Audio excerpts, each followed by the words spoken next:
Всероссийскую акцию «Чак-Чак-Пати» Тюменский центр татарской культуры проводит 10-й год. Сладкие угощения и развлекательная программа всегда собирали любителей вкусно поесть и повеселиться. В этом году, судя по количеству гостей в зале, «Чак-Чак-Пати» оказалась не в топе молодежных интересов.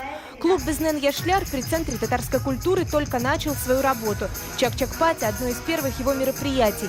Гостям, признается руководитель клуба, готовились и ждали. Я надеюсь, что молодежный клуб еще будет развиваться, расти больше, дальше идти, и будем больше привлекать народу. В центре вечеринки конкурс «Чак-Чака». Свои кулинарные творения на суд жюри и зрителей выставили 3 участницы. За всю историю конкурса они самые юные. Фируза Умудалиева испекла чак-чак по семейному рецепту в 2 вариантах – с медом и сгущенкой. Я постоянно, когда готовлю чак-чак, многим нравится.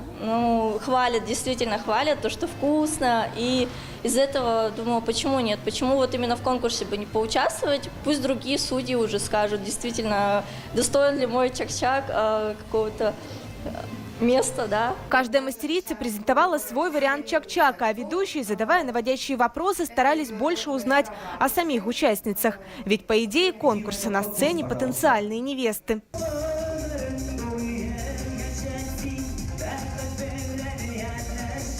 По словам жюри, выбирать победительницу из 3 участниц оказалось сложно, а многие призы и номинации остались без обладательниц. А то, что сам факт проводится, такое мероприятие, и мы приобщаем молодежь к тому, чтобы они проникались к национальным блюдам, это большой плюс.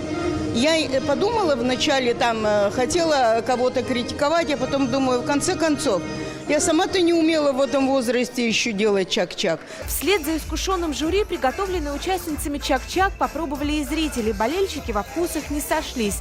А после награждения «Чак-Чак-Пати» продолжила концертная программа. София Хайруллина, Марат Нигматуллин, ТНВ, Тюмень.